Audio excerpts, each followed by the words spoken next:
back to the show. I have missed y'all.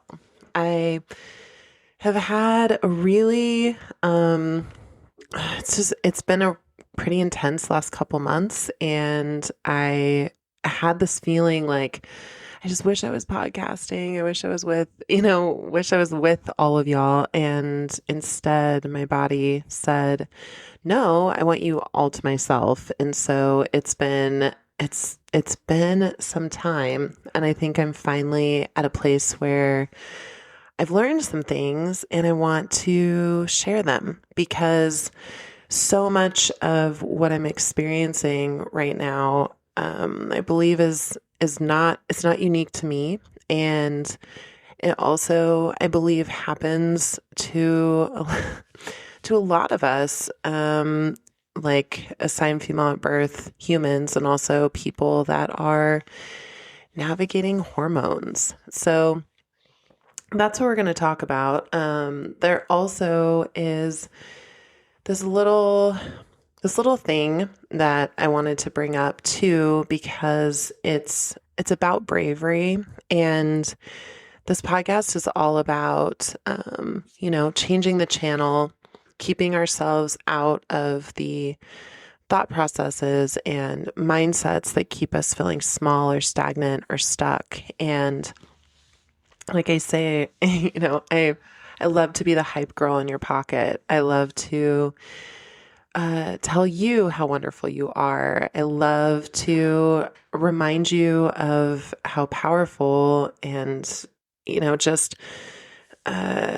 like awaken a freedom of speech. And I had an experience happen that made me coil inward, made me not want to even share on the podcast. And so I feel like I need to almost reclaim the space. And this is something that I do a lot with my clients. It's stuff I do with my friends. It's stuff I do with myself. And so I'm going to model it here, and hopefully it's helpful. But basically, the difference between vulnerability and embarrassment is vulnerability is something that you choose. Embarrassment, or, almost feeling the sense of, I don't know, having boundaries like stepped over.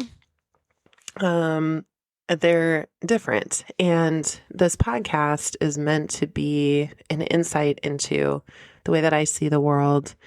It's meant to be vulnerable because I think that vulnerability oftentimes allows someone else to see you as you are. And when we do that for each other, when we allow each other the gift of knowing what's really going on behind our eyes, in our minds, under our skin, then it allows empathy to grow. And empathy is one of the most powerful, potent forces in this world. We need so much empathy right now, because empathy allows you to not only witness someone else, but also to feel the effects of what someone else's life experience might be like. And right now, we're in a very othering society that I'm not going to get into because I know you already know. But so I had an experience at one of my jobs. Isn't it fun? The pleasure of having many jobs. That seems like this moment in time, right? And it was completely separate from any of my coaching or bodywork stuff. And this individual came in, and kind of out of nowhere, while I was doing a meeting about something completely separate, he started almost like talking to me like he knew me, and referencing pretty vulnerable parts of my podcast, but with a tone that was sort of I have, I have the leg up on you. Like it almost felt like this energy of like, I'm watching you kind of thing. And I don't know if that's what this person was meaning. I don't know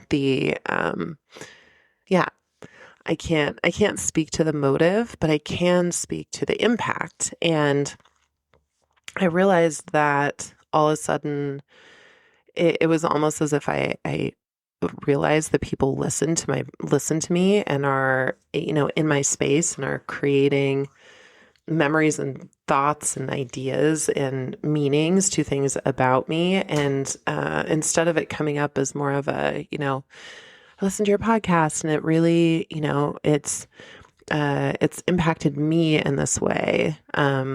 He kind of went at it as like, oh, this was a really, important thing. Interesting. Tell me more about this person or that thing. And I was like, this is 100% not what this meeting is meant to be about.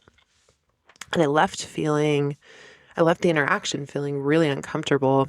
And I think that things like that can happen often as we're humaning alongside of each other. And I can already feel, just saying it out loud, there's been this knot in my stomach thinking about podcasting again. And I think that it's something that I wanted to bring up because as we're in an age where we're consistently pushed or encouraged to, be vulnerable and get out of your comfort zone and share about yourself and do all these things, I don't know if we're always taught how to receive someone in their vulnerability in ways that facilitate safety and expansion and appreciation.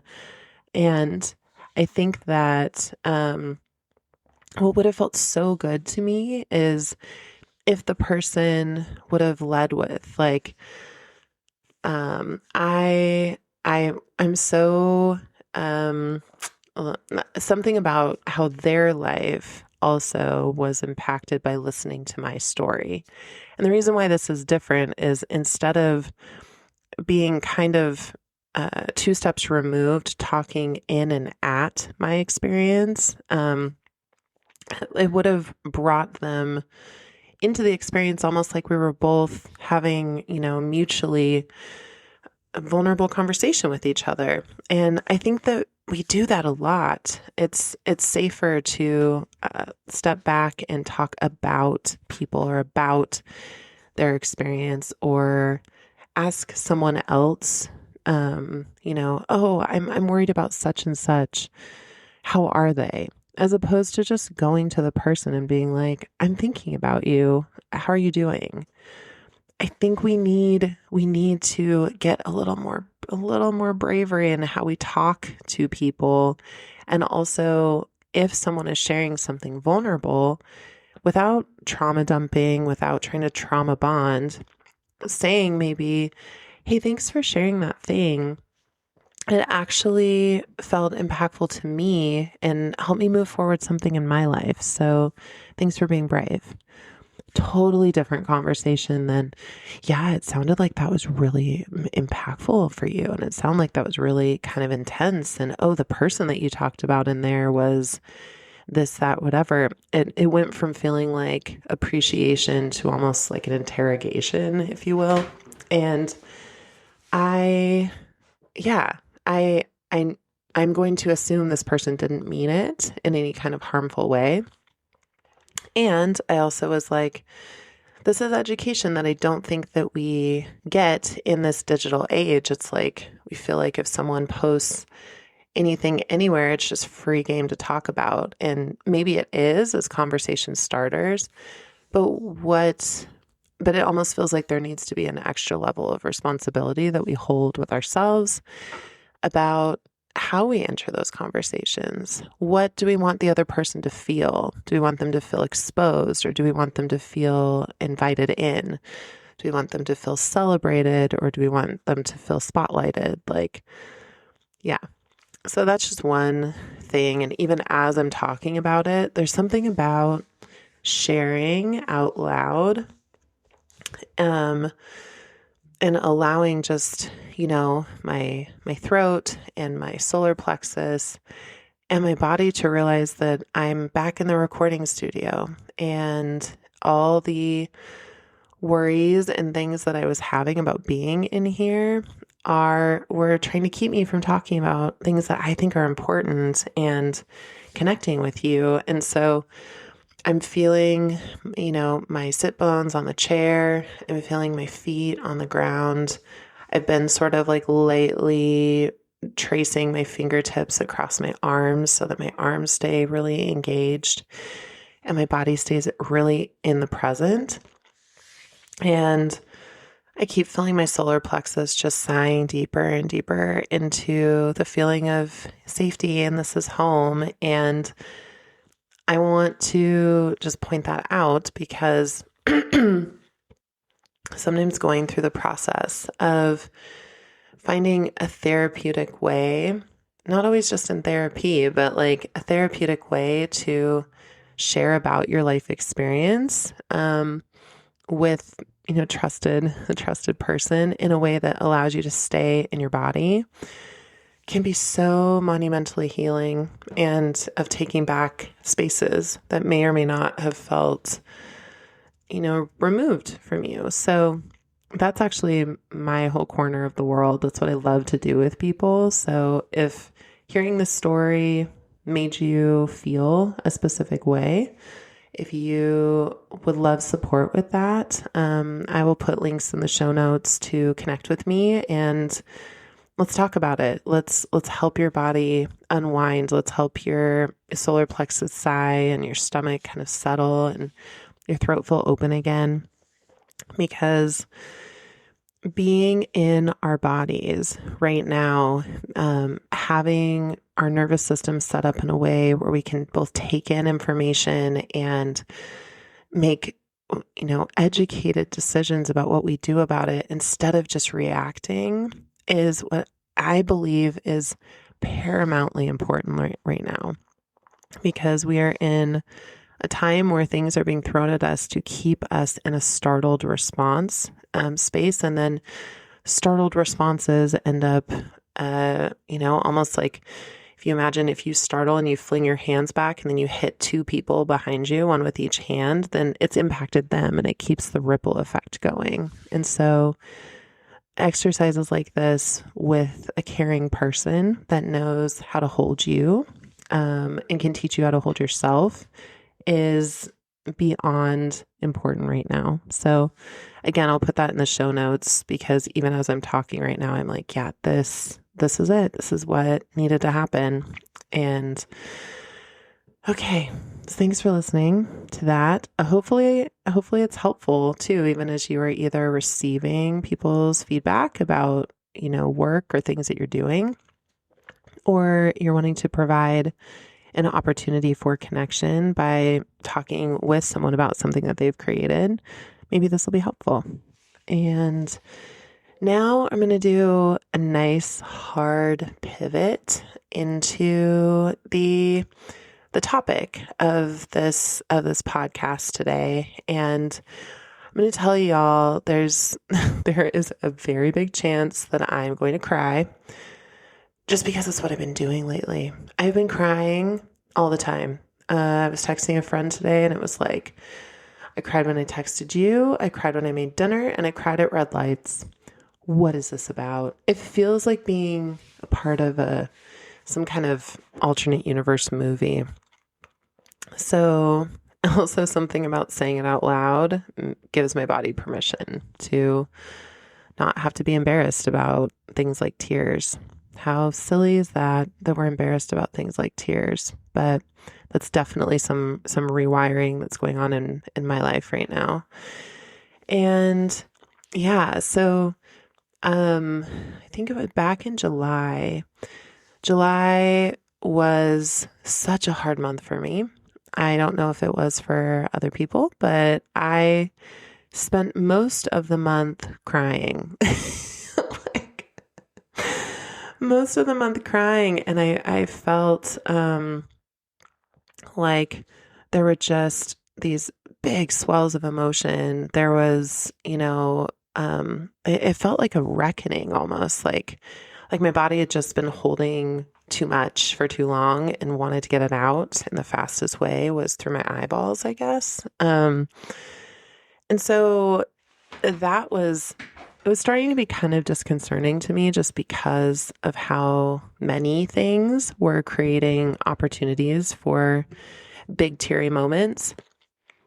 And then I also was just, that feeling where your head is kind of floating in the middle of the day.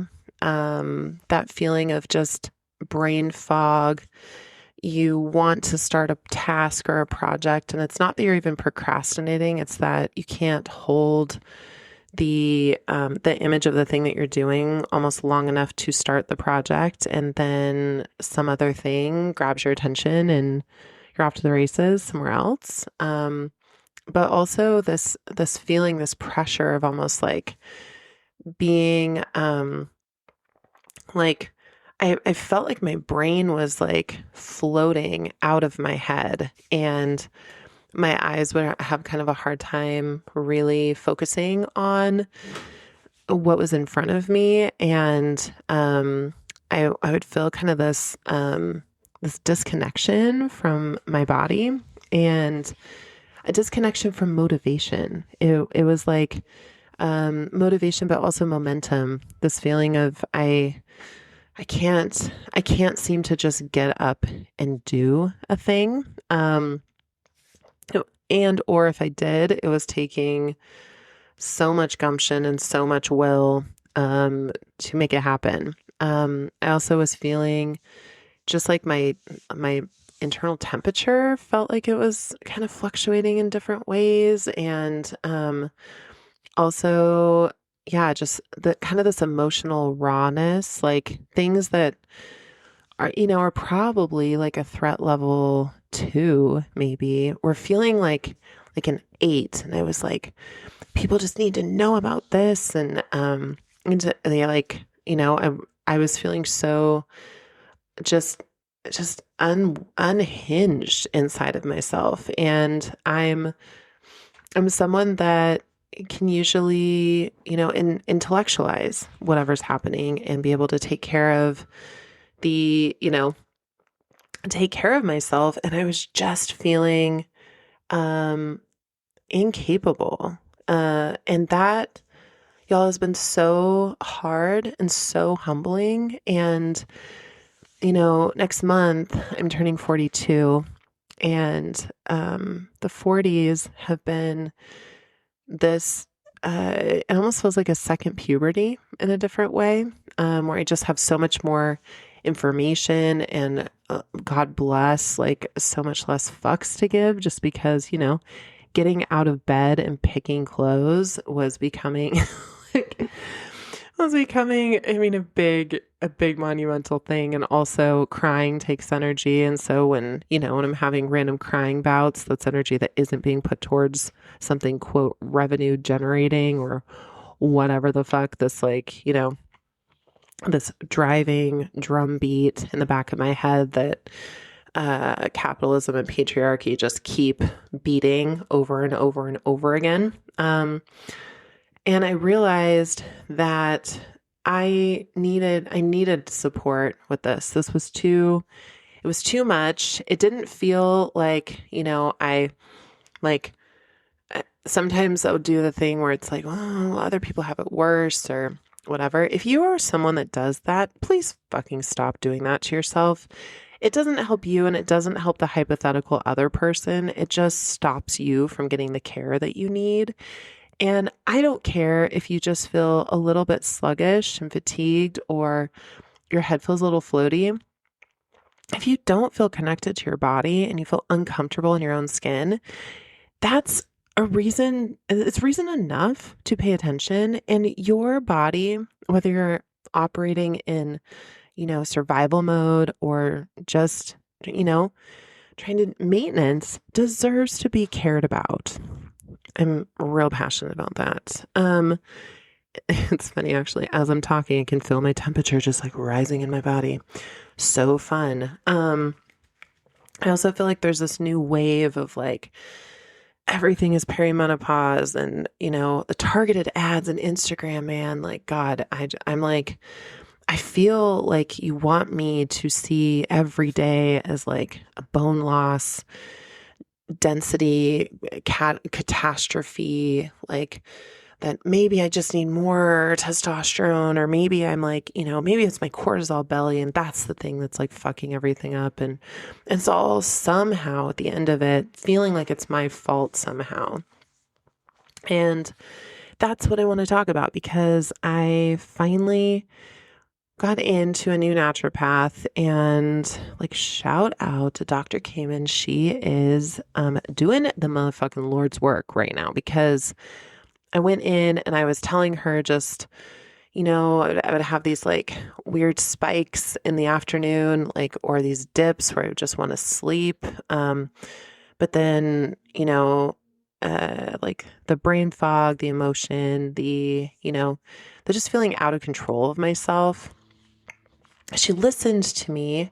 Dun, dun, dun, amazing. Shout out to the medical professionals that freaking listen to you. And I know, even as a white-bodied woman, that people already have less bias towards me than even like, ebony women when they go to the doctor. So I just like, but at the same time, and I would say the same time, women are often like patted on the head when we talk about all this stuff that's going on, and it's sort of just like relegated to hormones, right? Like, oh, it's just your hormones hormoning, as if there's nothing that we should be doing for them or with them. And it's kind of like, well, I guess you're just going to feel like your skin is crawling a little bit, but that's all right. And also, do you mind maintaining, a perfect body, great skin, your hair being awesome, showing up, with a face that's bright for people to look at. And, of course, like, an outfit that doesn't look like you tried too hard, but is enough that's cute.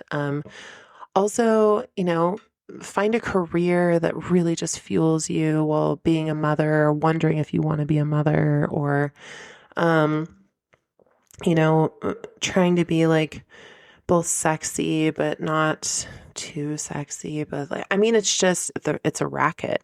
It's all a racket. And all of this is going on under the surface. And then we go to the doctor and are like, I think I need some support. And I don't know how many of you have experienced this, but the like, oh, sorry kind of energy. And it's like, no.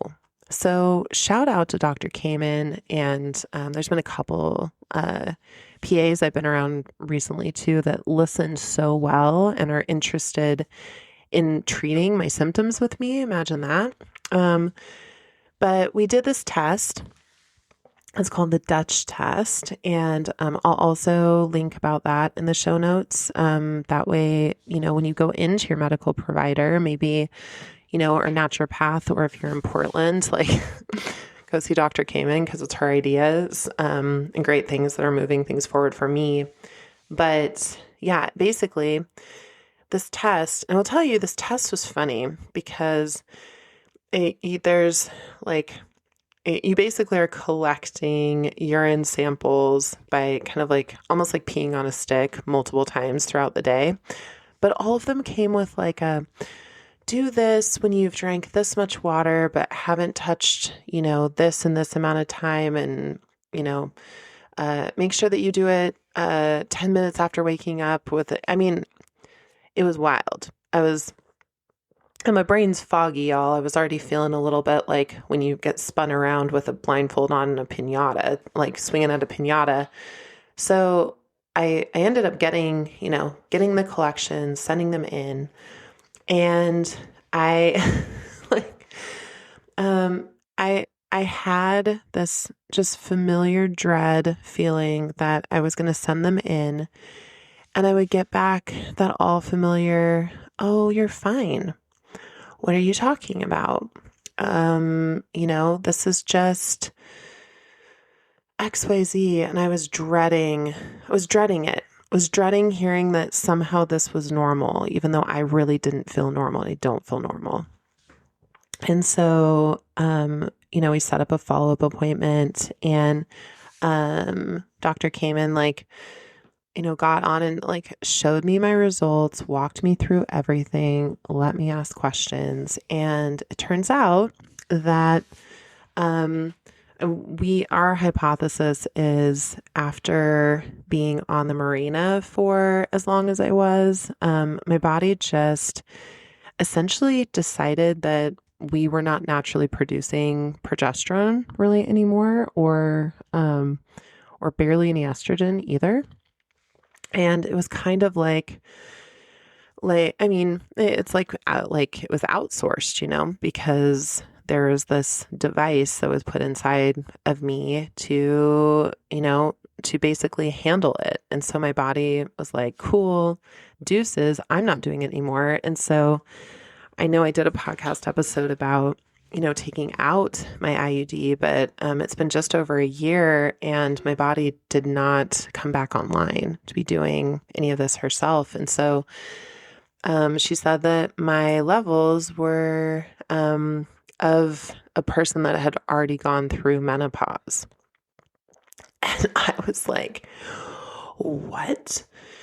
What in the world? Also, if that's true, can we all be so much more kind to our, silver-haired queens that have been on this planet for longer and are managing, if it's anything like this at all? I get it. I get it. And I'm sorry. It's so much. I don't know.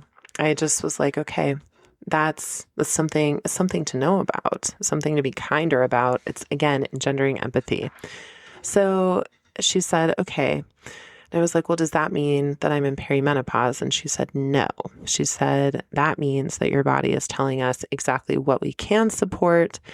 She's like, because you're too young and healthy, and, that's not what's happening for you. So I was like, oh, I love that there's another option, and so right now we are, we're working on finding like a proper dose of getting, some synthetic progesterone in my system. She said for no more than 3 months, because we're not trying to like rebound and do the same thing again.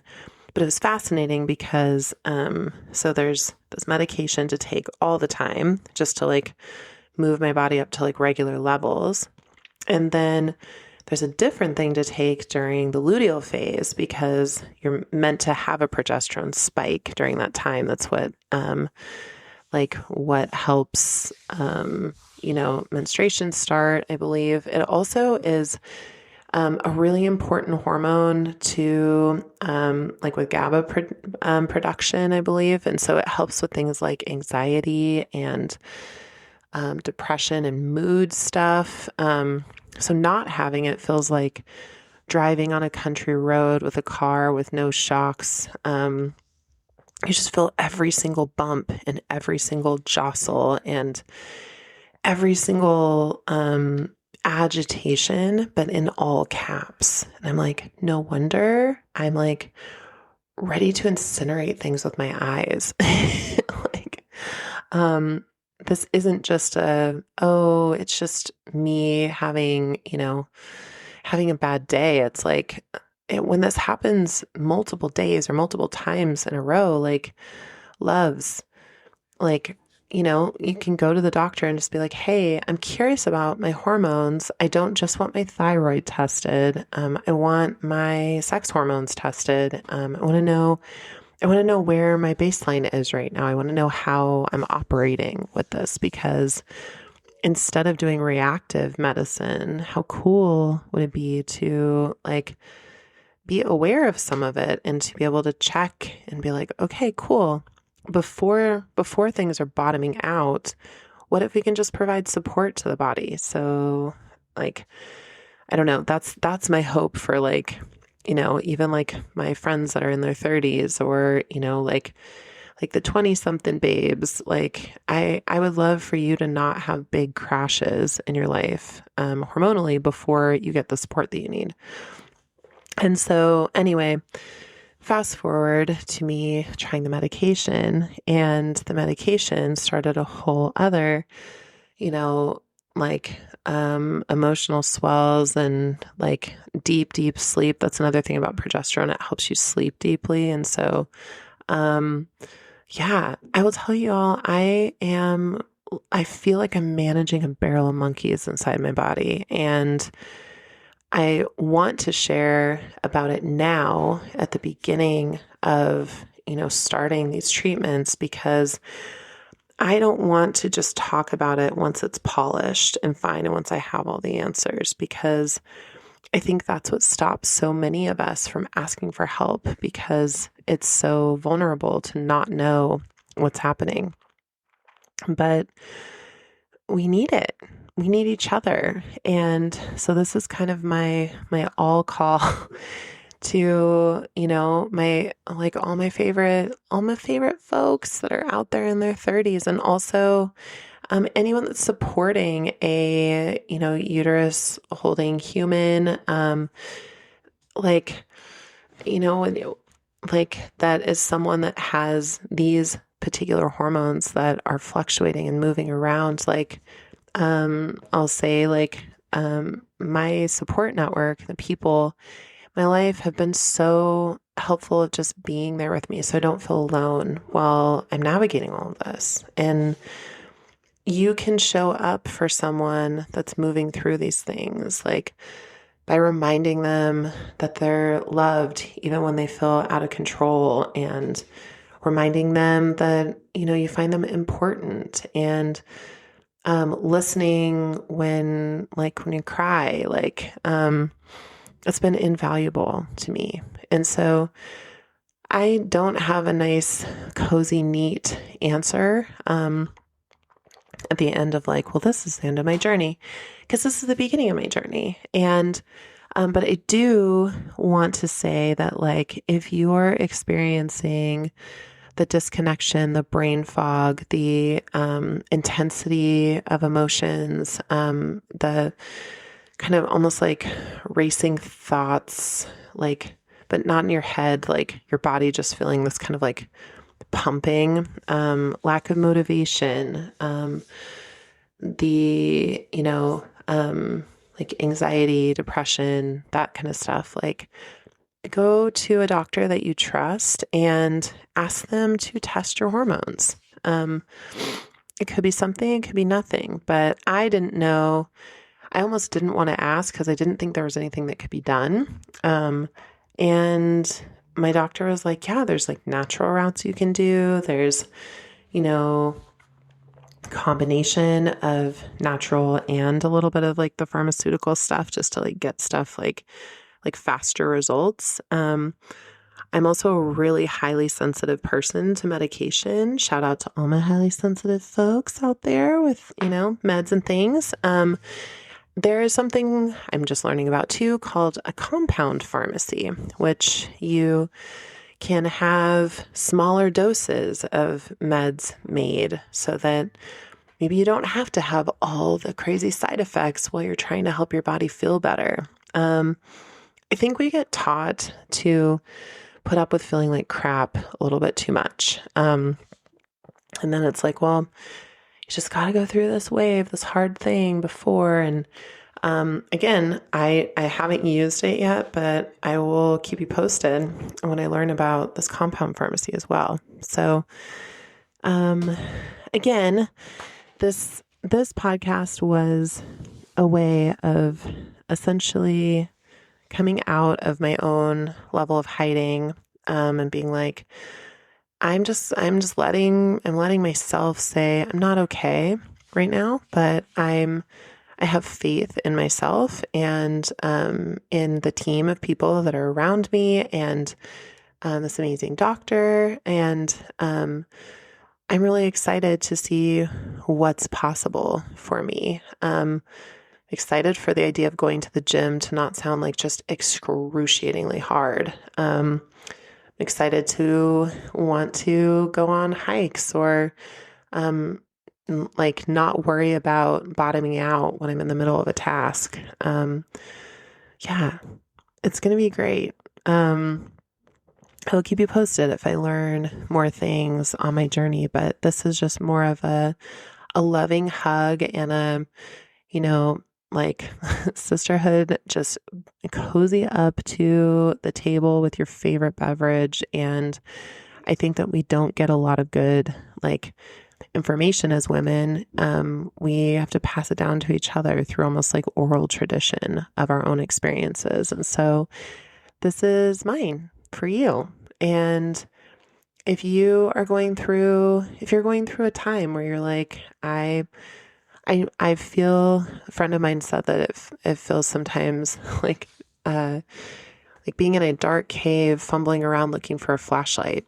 And that can be that way in a lot of things in life. But if you're also on your own hormone journey, I'd love to chat with you. I'd love to be there for you. I'd love for us to be in connection together because I truly believe that we get to do things differently. I mean, hello, millennials. We are, I've heard it said before, we're like reparenting our parents, we're parenting our parents, we're reparenting ourselves, and we're parenting the next generation. But yeah, babes in your 40s, let's chat. Folks in your 30s, if you are wanting support and you just want to be listened to and you want to be encouraged to step out and ask for the care that you need, I'm here to hype for that too. So let's learn more about ourselves. Let's not just assume that an Instagram ad knows more about who we are than us being with ourselves and in our bodies. This is a cornerstone and piece of, lately I've been calling my work, I'm here to arm a somatic rebellion, because I don't want us to be in a space of reactionary, looking for someone else to tell us, all the things. We're intelligent people. A lot of us are really curious too. We want to know about our bodies. And so as we share our own experiences, other people can take from that and be like, cool, I want to go ask about my levels or myself. Because if we can stay grounded in our bodies, and if we can learn how to, downshift, intensity, then we can also help our bodies stay in a space where the frontal cortex can stay online, which means we have access to logic and reasoning and, solution forming, which, spoiler alert, there's a lot breaking right now. It seems like it wouldn't be the worst thing to have empathic, kind, human-centered, magic, mystics, feral creatives, moms, men, all of us being actually in our bodies and supporting other people while they're finding their way back to their bodies, so that we can move forward on big issues, big things actually, I don't even want to go into that. It's like a whole other podcast. Insert here the big issue that matters to you. And how do we help each other stay in our bodies so that we can be part of rebelling against hate and historic, just the way that we kind of fall back into the traps and patterns of things that are unhealthy and that are harmful, and that, being in the US, our country is sort of founded on. So be part of the somatic rebellion, learn about your own body and learn how to be in your body so that you can be making educated, powerful, aligned, momentum forming decisions in your community, not in I have to go, impact, I have to have millions of followers to matter. You can impact, even 2 people a day, and that would be that, that matters. So that's part of why I also wanted to do this podcast, is because hormones are a part of our body. And when we know more about our bodies, again, we can be better allies to ourselves and others. So with that, y'all, thank you for listening to my experience, and I hope it's helpful for you. I'm excited to have conversations about this. It's just been really on my mind, and no one deserves to be alone walking through it. I'll put all the goodies of how to get a hold of me in the show notes. And with that, what can you do today to foster a deeper sense of empathy for yourself and others? And how can you tune in a little bit more to your body so you can hear if this body is asking for something from you, if it needs support, if it needs you to be an ally as well. Let's tune in. Let's connect out with others, and let's foster empathy in a way that can transform all sorts of crazy chaos into something that matters. All right, y'all. Thanks for being with me on this wild ride. I'm going to go put a fan on my body because I'm sweating just talking. Super fun. Excited to see how many times I cry today. I'm curious how many times you are going to cry today. Just know you're in good company. Know that you're loved deeply. Know that who you are and what you're creating matters so much. And thank you again for being a part of this episode. This was another episode of Change the Channel podcast. See you later, babes.